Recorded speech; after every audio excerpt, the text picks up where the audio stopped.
Good morning दोस्तों, कैसे हो आप सभी। आपका आज की कहानी में स्वागत है। आपको कहानी अच्छी लगे तो आगे शेयर करें, धन्यवाद।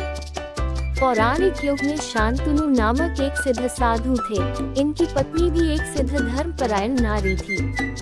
कहानी उस समय की है जब शांतनु और उनकी पत्नी बहुत वृद्ध हो चुके थे और उनकी आंखों की रोशनी भी चली गई थी। इन दोनों का एक पुत्र था जिसका नाम था श्रवण कुमार। श्रवण कुमार बहुत ही सरल स्वभाव का व्यक्ति था।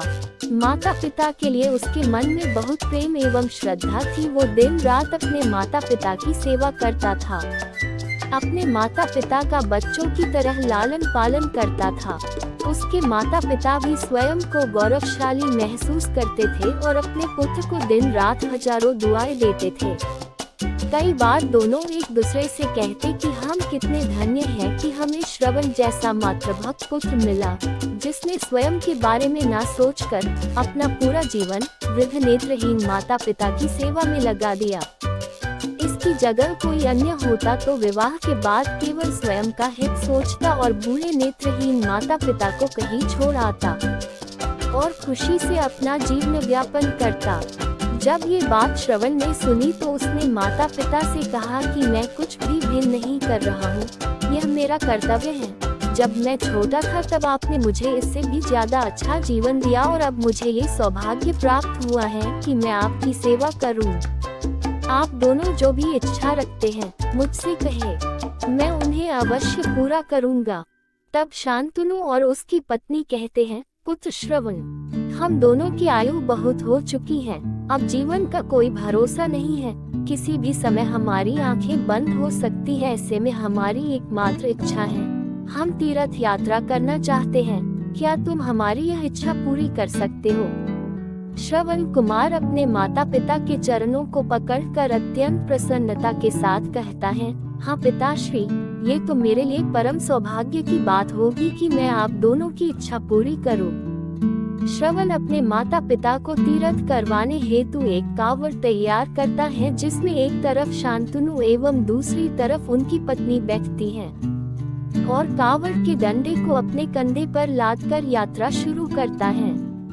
उसके हृदय में माता पिता के प्रति इतना स्नेह है कि उसे उस कावड़ का लेश मात्र भी भार नहीं लगता। अपने पुत्र के इस कार्य से माता पिता का मन प्रसन्नता से भर उठता है और वे पूरे रास्ते अपने पुत्र श्रवण को दुआएं देते चलते हैं। तीर्थ करते समय जब वे तीनों अयोध्या नगरी पहुंचते हैं, तब माता पिता श्रवण से कहते हैं कि उन्हें प्यास लगी है। श्रवण कावड़ को जंगल में रखकर हाथ में पत्तों का पात्र बनाकर सरयू नदी से जल लेने जाता है। उसी समय उस वन में अयोध्या के राजा दशरथ आखेट पर निकले थे और उस घने वन में वह हिरण को शिकार बनाने के लिए उसके पीछा कर रहे थे। तभी उन्हें घने जंगल में झाड़ियों के पार सरयू नदी से पानी के हलचल की आवाज आती है। उस हलचल को हिरण के पानी पीने की आवाज समझकर महाराज दशरथ शिकार के उद्देश्य से तीर चला देते हैं और उस तीर से श्रवण कुमार के हृदय को आघात पहुंचता है, जिससे उसके मुंह से पीड़ा भरी आवाज निकलती है, जिसे सुन दशरथ स्तब्ध रह जाते हैं और उन्हें अनहोनी का एहसास होता है और वे भागकर सरयू नदी के तट पर पहुंचते हैं, जहां वे अपने तीर को श्रवण के हृदय में लगा देख भयभीत हो जाते हैं और उन्हें अपनी भूल का एहसास होता है। दशरथ श्रवण कुमार के समीप जाकर उससे क्षमा मांगते हैं। तब अंतिम सांस लेता श्रवण कुमार महाराज दशरथ को अपने वृद्ध नेत्रहीन माता पिता के बारे में बताता है और कहता है कि वे प्यासे हैं, उन्हें जाकर पानी पिला दो और उसके बाद उन्हें मेरे बारे में कहना। और इतना कहकर श्रवण कुमार मृत्यु को प्राप्त हो जाता है। भारी हृदय के साथ महाराज दशरथ श्रवण के माता पिता के पास पहुंचते हैं और उन्हें पानी पिलाते हैं। माता पिता आश्चर्य से पूछते हैं, उनका पुत्र कहाँ है? वे भले ही नेत्रहीन हो, पर वे दोनों अपने पुत्र को आहत से ही समझ लेते थे। माता पिता के प्रश्नों को सुन महाराज दशरथ उनके चरणों में गिर जाते हैं और बीती घटना को विस्तार से कहते हैं। पुत्र की मृत्यु की खबर सुनकर माता पिता रोने लगते हैं और दशरथ से उन्हें अपने पुत्र के पास ले जाने को कहते हैं। महाराज दशरथ कावड़ उठाकर दोनों माता पिता को श्रवण के शरीर के पास ले जाते हैं। माता पिता बहुत जोर जोर से विलाप करने लगते हैं। उनके विलाप को देख महाराज दशरथ को अत्यंत ग्लानि का आभास होता है और वे अपनी करनी की क्षमा याचना करते हैं। लेकिन दुखी पिता शांतनु महाराज दशरथ को श्राप देते हैं कि जिस तरह मैं शांतनु पुत्र वियोग में मरूंगा, उसी प्रकार तुम भी पुत्र वियोग में मरोगे। इतना कहकर दोनों माता पिता अपने शरीर को त्याग मृत्यु को प्राप्त हो जाते हैं। महाराज दशरथ श्राप मिलने से अत्यंत व्याकुल हो जाते हैं और कई वर्षों बाद जब उनके पुत्र राम का राज्य अभिषेक होता है, तब माता कैकेयी के वचन के कारण राम, सीता और लक्ष्मण को 14 वर्षों का वनवास स्वीकार करना पड़ता है और इस तरह महाराज दशरथ की मृत्यु भी पुत्र वियोग में होती है। अपने अंतिम दिनों में उन्हें शांतनु के कहे शब्द याद आते हैं और वे राम के वियोग में अपना शरीर त्याग देते हैं।